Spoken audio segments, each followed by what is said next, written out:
Hi, and welcome to corbyncast. My name's Kat Boyd, and I'm joined as ever with my lovely co-host David Jameson. How's it going?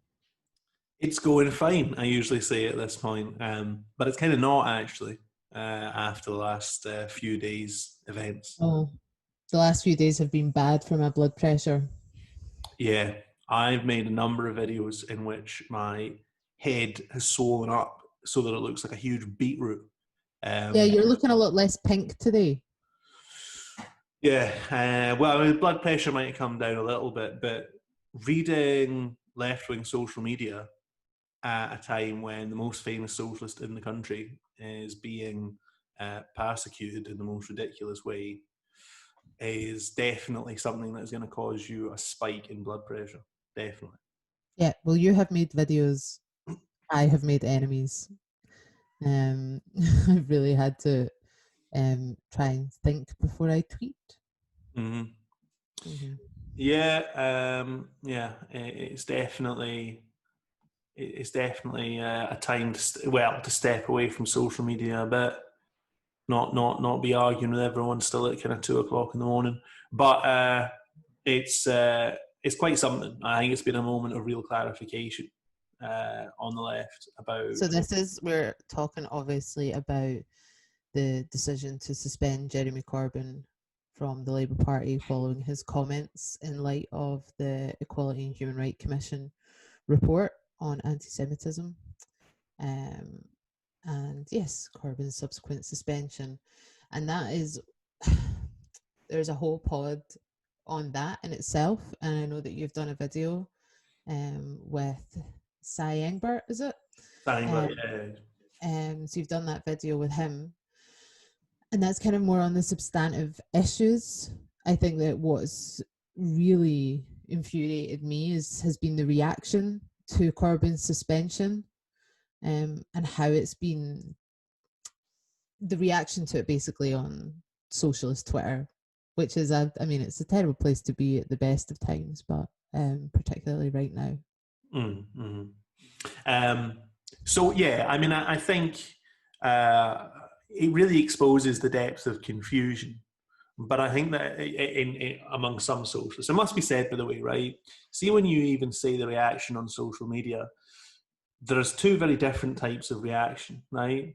The thing that you generally see from kind of influencer, trend setting, officialdom, those sorts of parts of the left, their response to it is very different from if you were just to type Corbyn into the search bar on any social media site.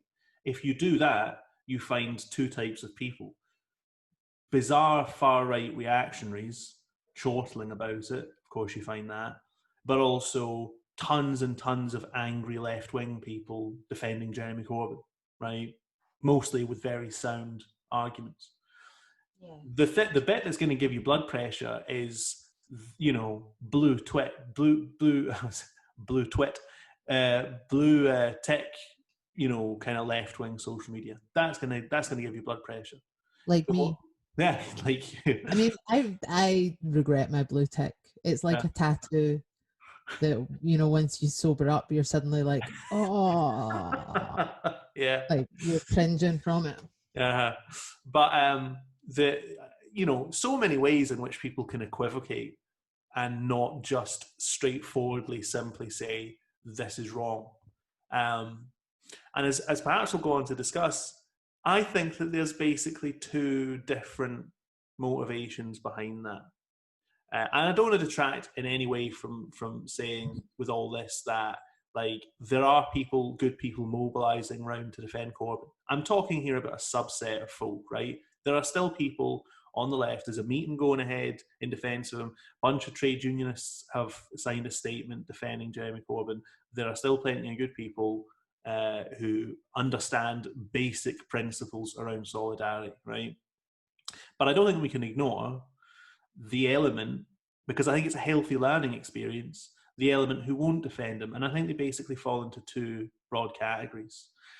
One is people who have been deluded by a certain version of what they think to be their anti-racist commitment.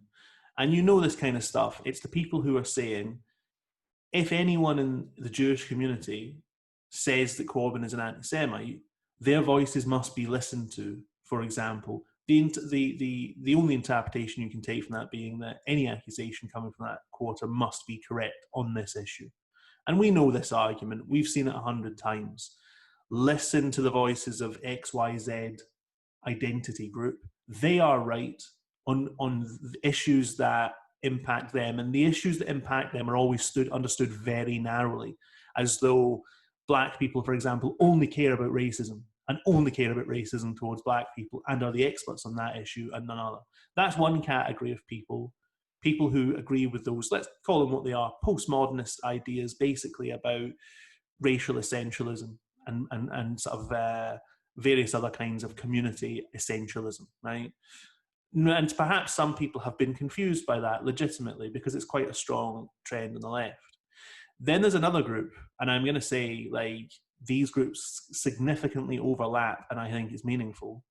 Then there's another group whose obvious motivation behind all that blah blah are people who are looking for careers in party politics, in the trade union bureaucracy, in the media, and in academia, who are protecting their arses by not coming out strongly in favour of defending Jeremy Corbyn, right? And as I say, these two elements overlap considerably. Some of the worst examples I've seen of this are, I've told you about this one already, but I can't shake just how ugly and vulgar it is. Sian Berry, who is the Green candidate to be Mayor of London in the next election, put out a message where she said, a lot of Labour people are, by the way, I think this is a wrong approach to this stuff in general. I've never been in the Labour Party, you've never been in the Labour Party, that's not our political tradition. But if I had an alternative vehicle to sell at this point, I'd hold back just a minute on saying, now that you're getting purged out of the Labour Party, why don't you join my party? Now, it's one thing to do that, right, without even having an argument with people about politics or whatever. That's what Sian Berry was doing, but she was doing something much worse than that. She said, you can come to the Green Party, but before you try and join, read my Thecco's equalities checklist.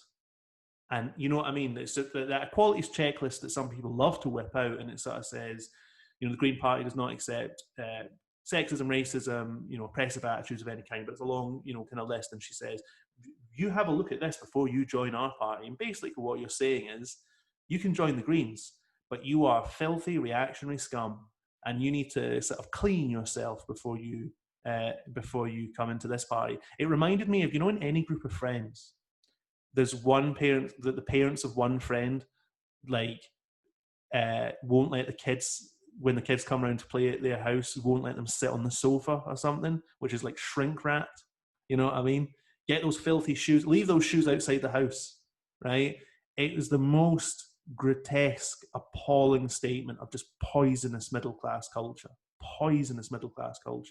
To say to a group of people who are being victimized, oh, well, perhaps you can join my party. By the way, as if anyone would want to join the fucking Greens, right? But you can join my party, but cleanse yourself of your wicked reactionary attitudes before you come in here.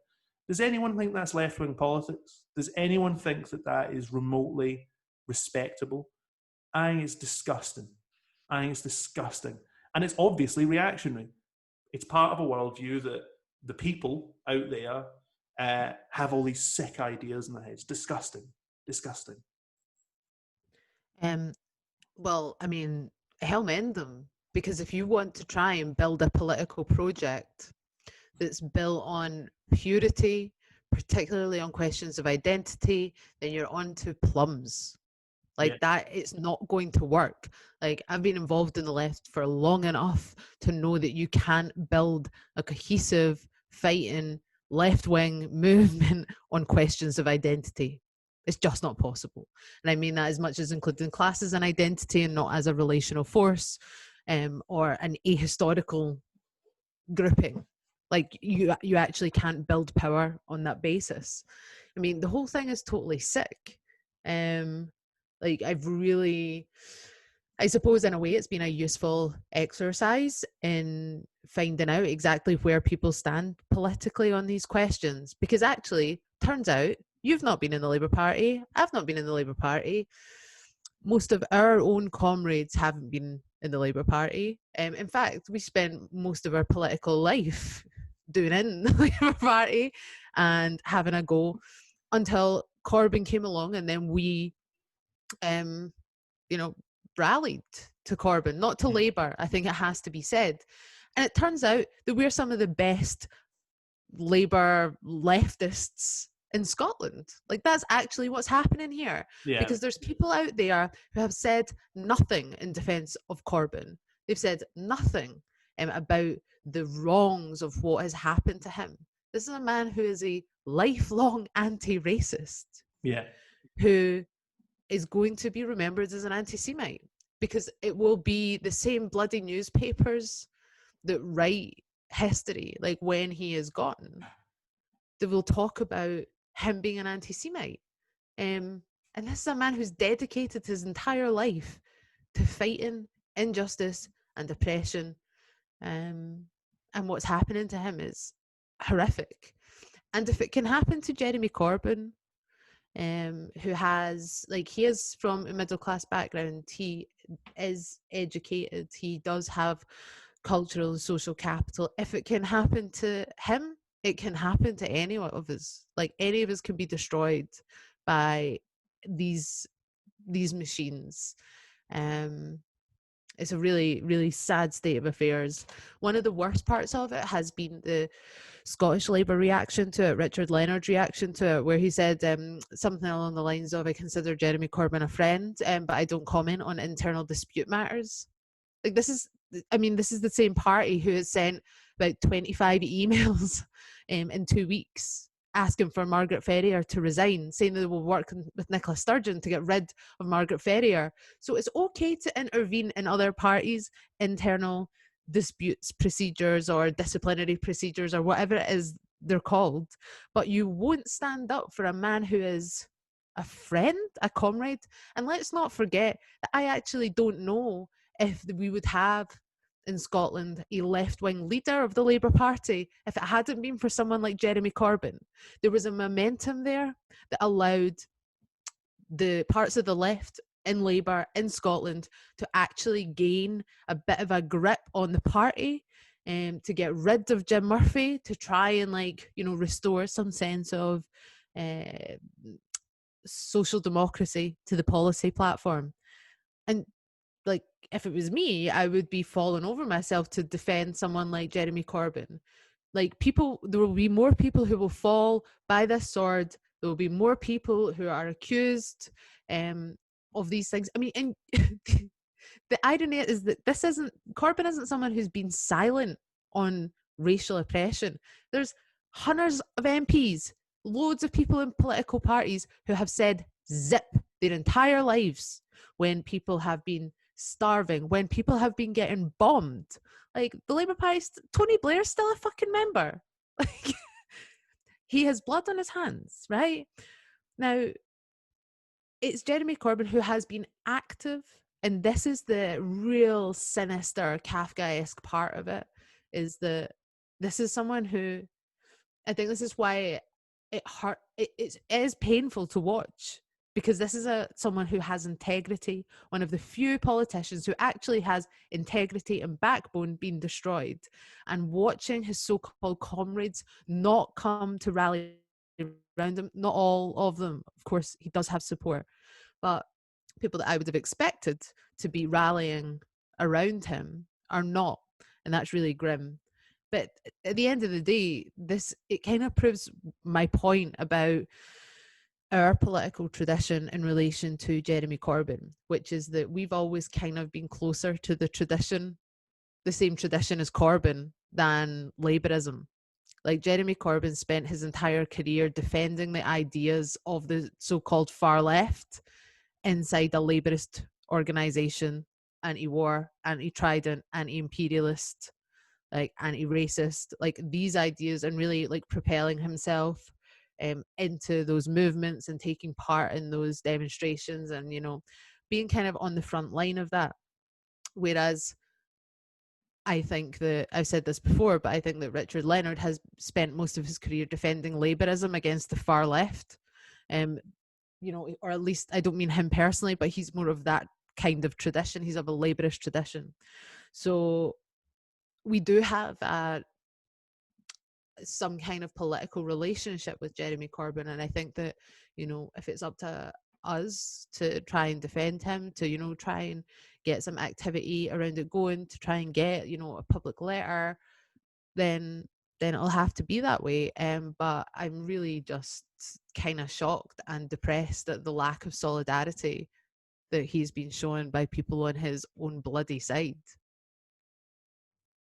There's definitely an element of people who have been elevated by Corbynism to say positions in the party or positions of media spokespersonship or positions even in trade unions who rode that general wave, right?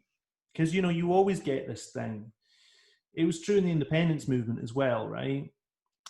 Where I remember when we put on the first RIT conference, you had some people saying, in good faith, but rather patronisingly, well, this is, thank God now, we've got a new generation of people coming through who can carry this politics. And there was a lot of that around the Corbynism thing. There were a lot of people, particularly younger people perhaps, who were sort of like, yeah, we're the new wave, we're the new generation, and so on. People who got lifted on the crest of that wave, when, the wave subsides, they want to land on their feet. You know what I mean? There's a fundamental hollowness to that kind of generational politics, a certain type of kind of movementist ways of talking about movements, about like, we're the generation that's coming through and we're going to blah, blah, blah.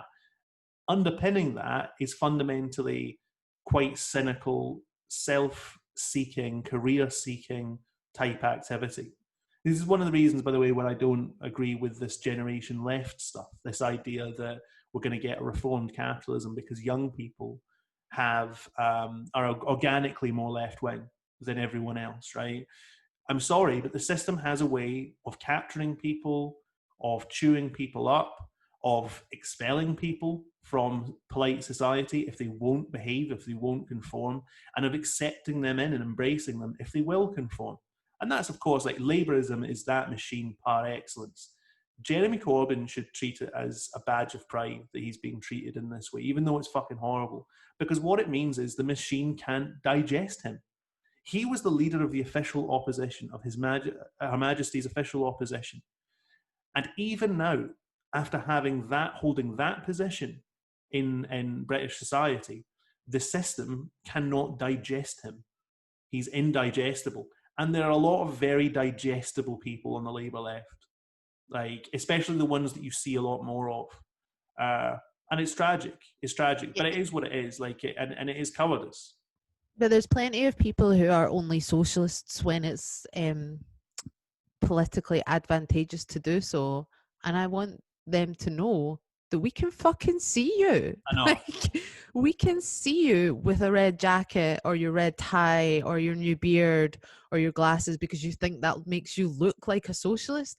People can see it, and they can see you right through it. And when it comes to the crunch, in moments like this, you will be judged with which side you take. I'd hate for any of these people to think that they're pulling the wool over anyone's eyes. And by the way, it's not just like people who have a deeper sense of ideological and political commitment to socialist politics, right? A lot of people just in society in general know you're at it. This is a big thing about the left, right? See if you've ever done any canvassing work around left-wing politics. The thing that you come up against, and people I know who are conservative voters and stuff like that, right? Not hard-betting right-wing ideological people. But the thing that you come across time and again is people saying that left-wing politics stuff, that's just a grift. These people are on the make, right? They talk a lot about their personal virtue and how they want to help everyone, but at the end of the day, they're just self-serving. And there's a part of that argument which is an excuse, right? It's an excuse for one's own cynicism. But part of it, of course, is the truth. There are a lot of people in left-wing institutions, in left-wing politics, who are self-serving and cynical, and they see it as a vehicle for themselves. Totally. People are like, there are people out there on the left who are at it. they're at it, right? Like, and you know, when the left is in a strong position, I don't really give a fuck if people are at it, right?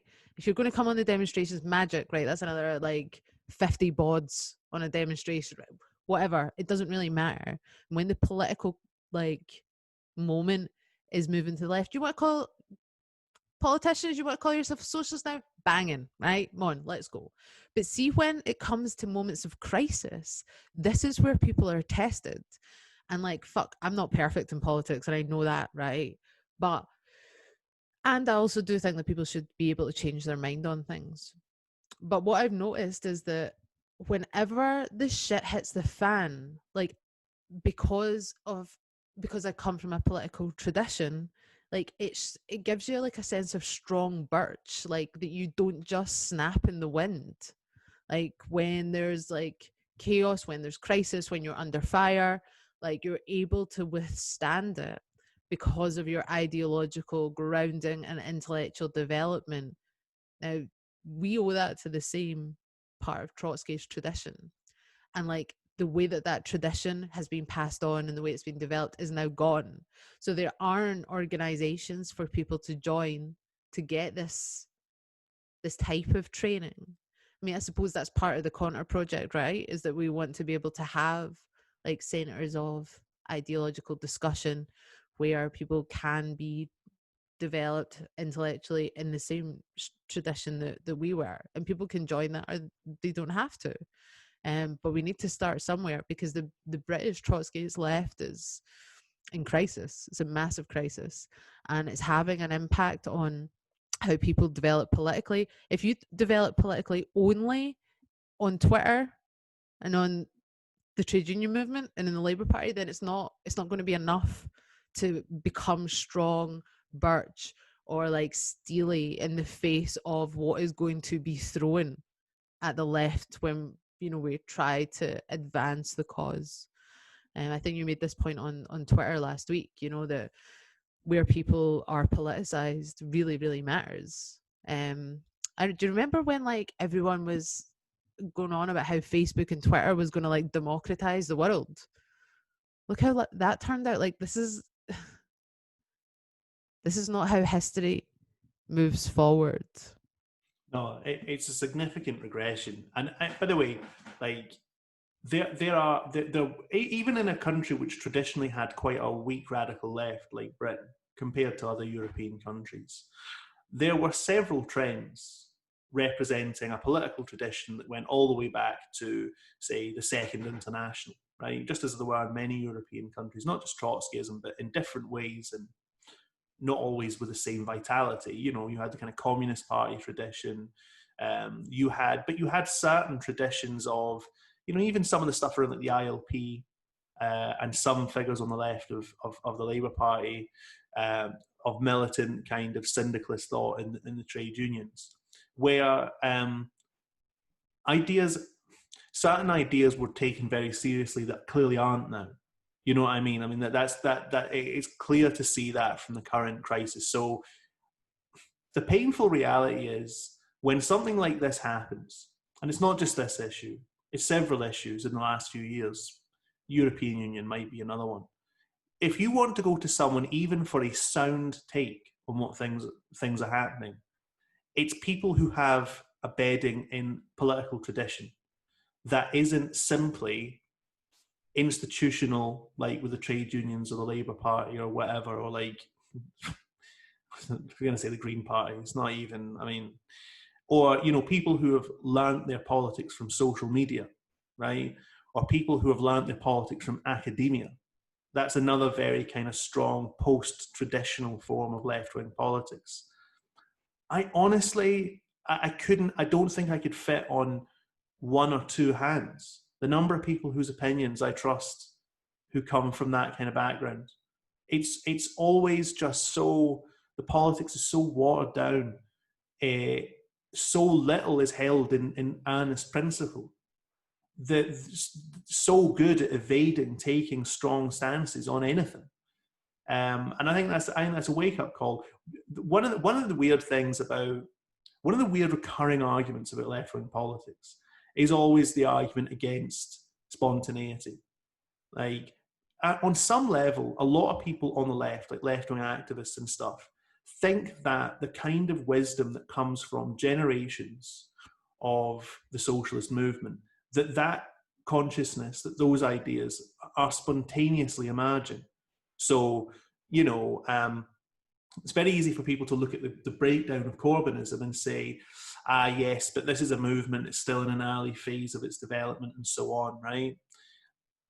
That and it will learn, it's learning, it will learn towards some new synthesis of thought, it will radicalize or it will harden up or whatever. That's not an automatic process. It actually involves direct intervention, conscious thought, and sometimes to develop that consciousness in that movement will require things that feel initially counterintuitive.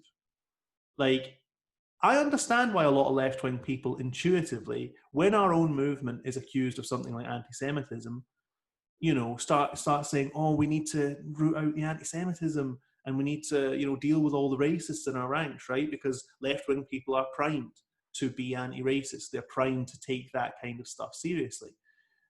It's a counterintuitive impulse to say, on one level, to say, wait a minute, like, what is this actually about? What's the class politics behind this? This is the other thing, right? To me, this crisis makes so clear why so-called intersectionality is such a load of guff, right? Because, okay, so one of the groups that put out an equivocal statement about Corbyn was called something like, it's a Labour Party internal group called the Socialists of Colour Caucus or something like that. The statement they put out was classically equivocal. On this day, we should have been talking about anti-Semitism, as though that's what the Equality and Human Rights Commission report was really about. We were supposed to be focused, because that wasn't ever the amount of faith people put in the Equality and Human Rights Commission as well, right? But it's a related point. It's a middle-class liberal institution, right? Class politics is real, but it never makes it into the intersectional analysis, weirdly, right? So this caucus released a statement saying, this should have been a day to understand anti-Semitism, blah, blah, blah. And then it condemned people on the left who were quick to come to Jeremy Corbyn's side and to defend him. And what it actually did, this statement actually said is, you should have condemned anti-Semitism first.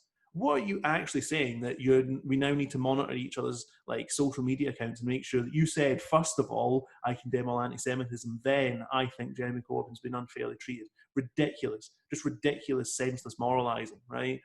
But here's the thing. I don't have evidence of this, but I'm willing to bet, because like you, have been around the left and I know how this kind of stuff works. Why does that statement read like that? Is it partly because of a confused idea in general about what's involved in anti-racist solidarity? Probably. I'm willing to bet that there's another reason that statement is crap, which is that it's been written by middle-class people. It's been written by middle-class people who are career-seeking, and they don't want to put themselves in a position where 2 years down the line, someone in a university department or someone at a trade union who wants their job in officialdom can say, look how you behaved at the time that Corbyn was suspended. You didn't unequivocally, do you know what I mean, just condemn him as an anti-Semite. You know what I mean? You're unfit to hold this position or that position, right? I can build a faction of people against you, perhaps partly on this basis. But in the intersectional analysis, class never appears, even though it is, and it's clear to me, that it is the overriding motive behind most people's activity most of the time. The people who instantly jump to Jeremy Corbyn's defence are generally people who don't have a career to defend. It's so obvious. The class division there is so obvious. It's so clear. People with a newspaper column to defend, you know what I mean? Let's equivocate in 1,000 words. So yeah. I think to be fair, there are a bunch of people who are middle class, who will say something. Like, there are people who, that I know, that I have been speaking to, who would actually enter into this debate, and they will do at the time that they can, and I do understand that. But I think you're hitting on a really important point, which is about the currency of intersectionality and the language of intersectionality as it's now become in the major institutions like academia, the media, the public sector, and how basically that language is used in order to get ahead. Um, it's now easier to talk about intersectionality and for that to be a benefit to your career than the opposite within those institutions. Is that cancelable? It's obviously true. And it's been true, I'd suggest, for quite a while. I mean, I know what it's like, right? I've gone for jobs and I've looked at people in the job queue and I've thought, I'm going to get this job. And I know why it is. It's because of the way I talk. It's because I know to be careful with the way I present what I think and how I say it. A lot of this stuff is about it's a morality cult that is shared among middle class professionals of a certain type.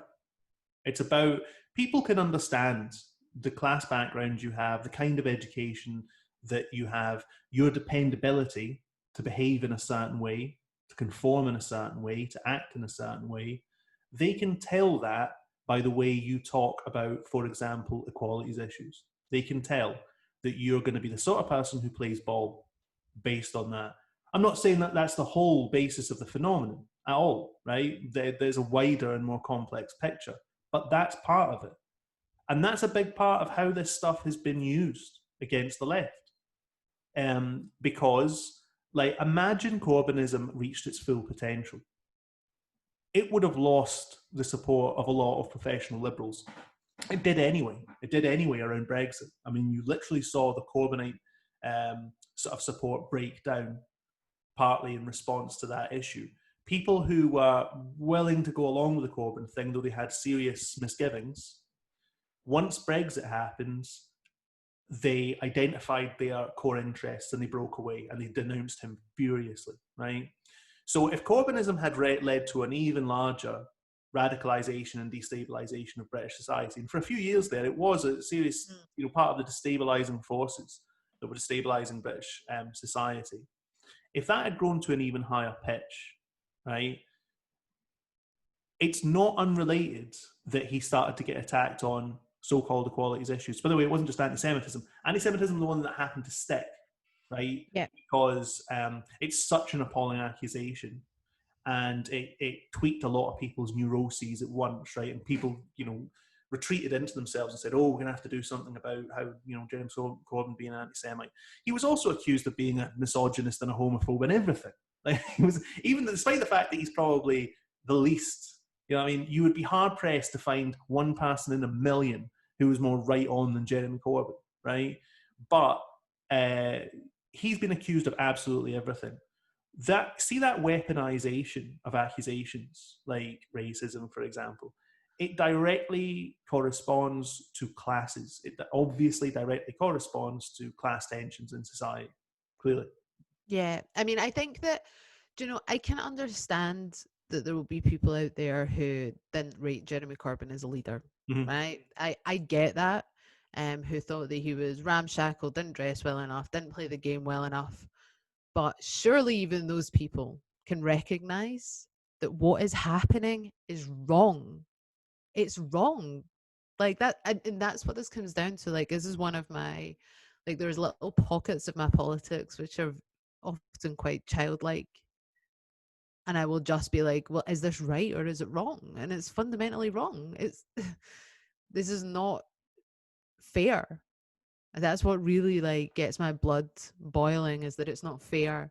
And people who, through indifference, fear, or a desire for self-protection and self-advancement, are saying nothing. They're just like, I can't forgive it yet. I'll get there, but I can't forgive it yet. But what's also like, we're probably coming across as very pious on this pod, so apologies for that. But Pious cast. I like pious cast. Very Protestant.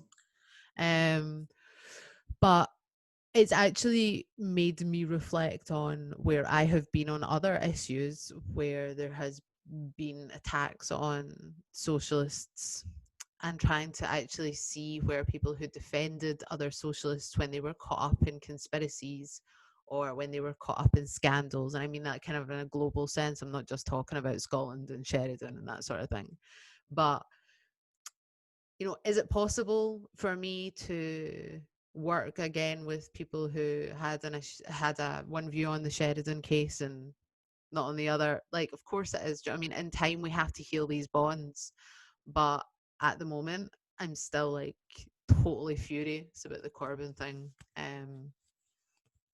Yeah, I mean, it's just really, it just feels very unfair. But I don't want to, I don't want to throw the baby out with the bathwater and say that I'm never speaking to anyone ever again who didn't defend Jeremy Corbyn. That's probably going a bit far. Certainly not. And what you would still hope, particularly, by the way, this is another part of the grimness of this situation, is I suspect some people will change their mind if it looks like Corbyn's definitely getting his membership back.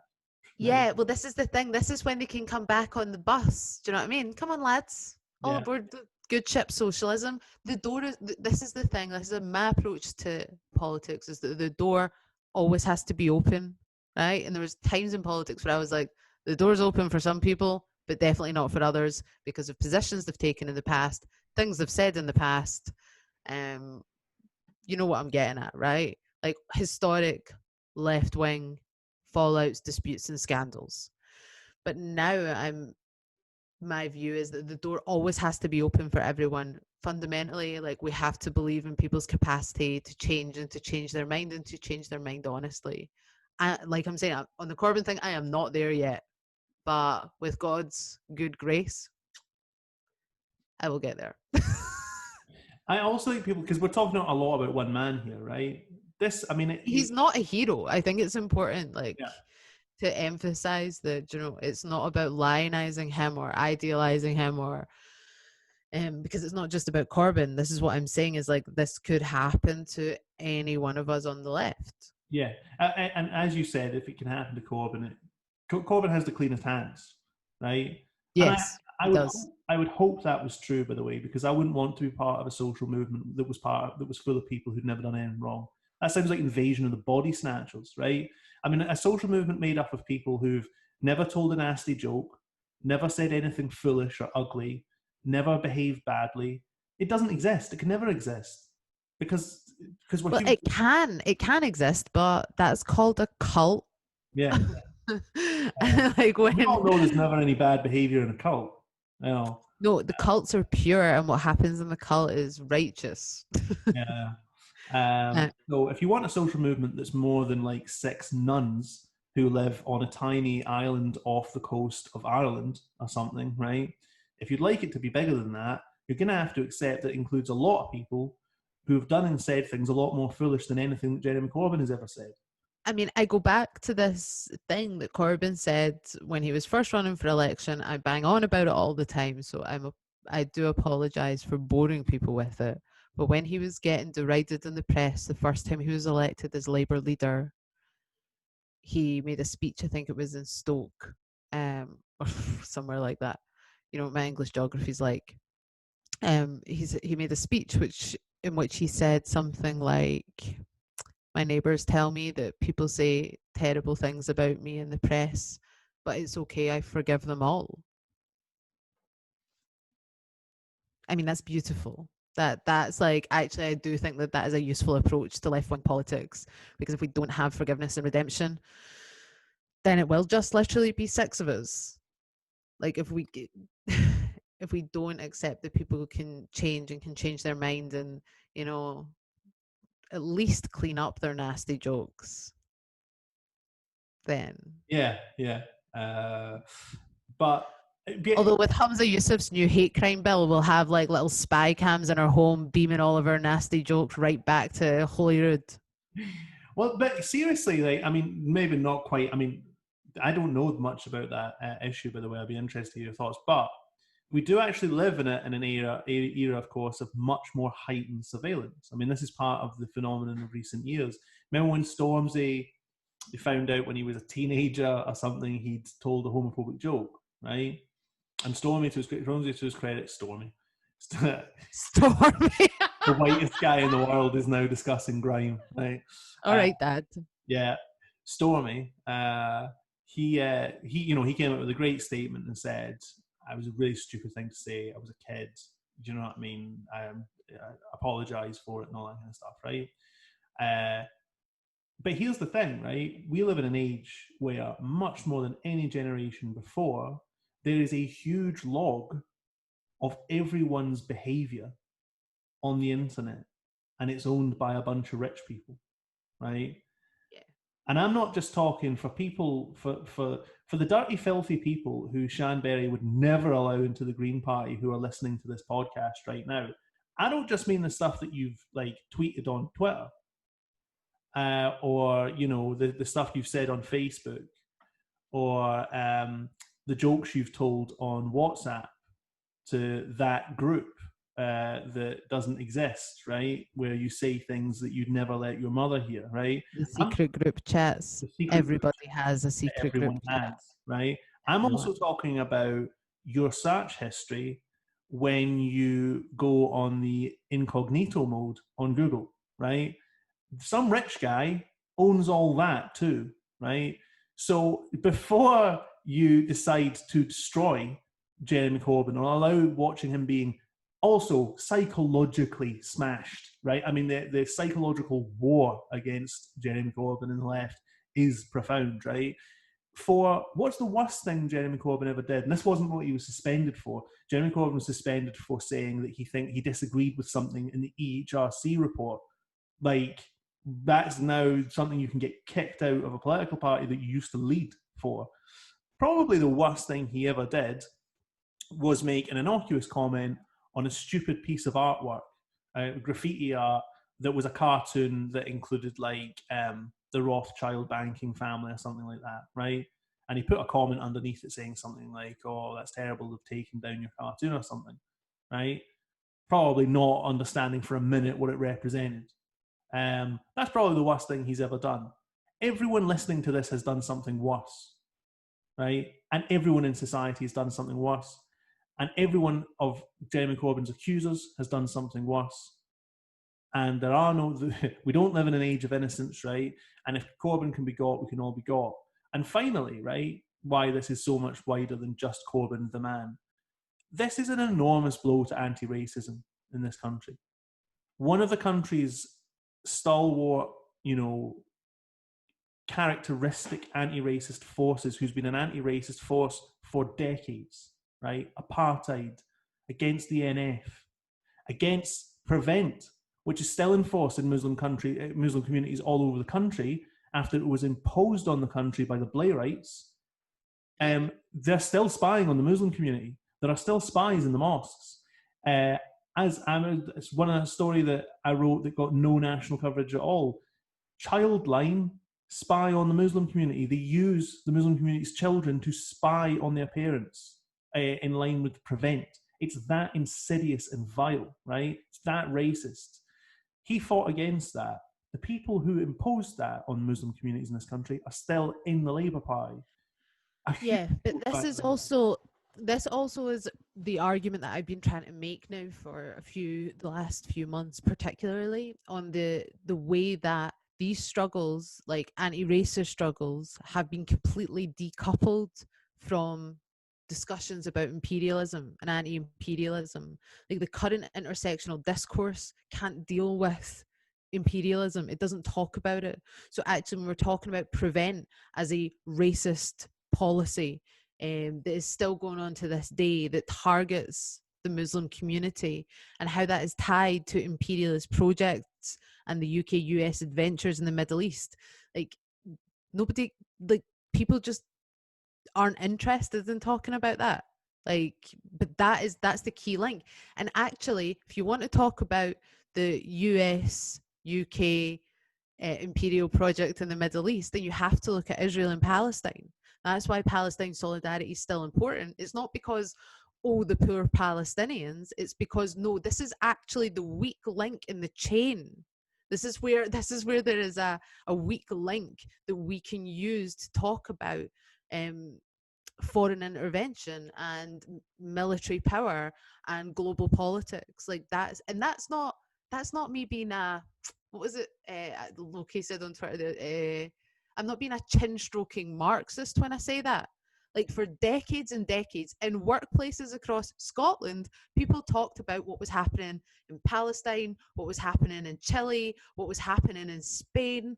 Like there is actually a tradition in our country of internationalism from below that's being lost when we're talking about anti-racist struggle. Because it's not just about what's happening here, it's about the fact that we are interconnected with other nations and the aggressor and those who are victim to that aggression, but also historically and our part in the historical development in the Middle East, for example, or in Africa. All of these things, all these dots have to be joined up, and more often than not, they aren't. And this is where intersectional discourse completely fails. No, absolutely. I mean, because it's not political. It's not a form of politics. It's a form of. I mean, we know what it is. It's how to talk as a young professional. You know, like in Victorian era, you got little hardback books called, you know, how to behave at the dinner table. How Right? to be a good wife. How to be a good wife. Yeah. How to put on the best Christmas dinner. All that kind of stuff. Well, now it's, you know, equalities for the up and coming young gentleman. Or White Fragility by Robin D'Angelo. Yeah. What was the other one? White Fragility. Was it Men Explain Things to Me or something? I mean, that's what these by are. Rebecca Solnit. These are like Victorian morality journals. You got them, you know. How you know how to be a good Christian for the discerning young professional, and it's only 50 pages long, right? Because you're living such a fucking vacuous life. Yeah, you know, you couldn't handle a tome any larger than that. So we will, you know, in the shortest possible time, we will teach you how to fit into polite society. Gruesome. Awful. I mean, who really needs Halloween when you've got this? You've got reality. You've got the upper middle class, you know. Who needs Halloween when you've got the PMC breathing down your fucking necks every day? Yeah. Will we sum up? Yeah. I want to sum up. I want to say one last thing, which Go for it. Which is simply that, because I like, yeah, that the stuff that we've seen in relation to that isn't anti-racism. That's all I want to say. It's not anti-racism. There are traditions of militant political fighting anti-racism. You know, there's the tradition of Stonewall, right? There's the tradition of the Black Panthers. There's the tradition of the anti-colonial struggles, of the civil rights movement, of, you know, the feminist movement in the 70s, of militant, organized politics, right? And then there's the culture of that equalities checklist, that tradition, and the two things aren't the same, and they're actually opposed to each other. I just wanted to say that because I don't know if I said it during our earlier discussion. No, you didn't. Because, you know, some people will say, oh, so what you're saying is that class is the only thing that matters. No, real anti-oppression politics also matter. But that's not the same thing as the bullshit. Correct. If this was Twitter, I would retweet you and like. Retweet and like that. Yeah, 100%. Okay. That's the end of this podcast. Hopefully something a bit cheerier for the next pod. I know, man, that was really grim. Although I felt quite therapeutic in a way. Purged now, yeah. Don't say the word purge. Jeez. Purge pod. That's what we're calling this. Purgecast. Purgecast. I don't know. That sounds a bit rude. Yeah. So we'll try and do another pod soon. Because this is to balance out the last bumper pod, which was 2 hours. Mm. So this is a little quickie, Yeah. which also sounds rude. Somebody stop me. Right. If you've enjoyed the podcast, then please visit contour.co.uk for articles, other video content. Subscribe to our YouTube channel, and if you can afford to give us a donation to keep the pod running and to keep the website running, then you can give that donation at contour.co.uk. That was my radio voice I was doing.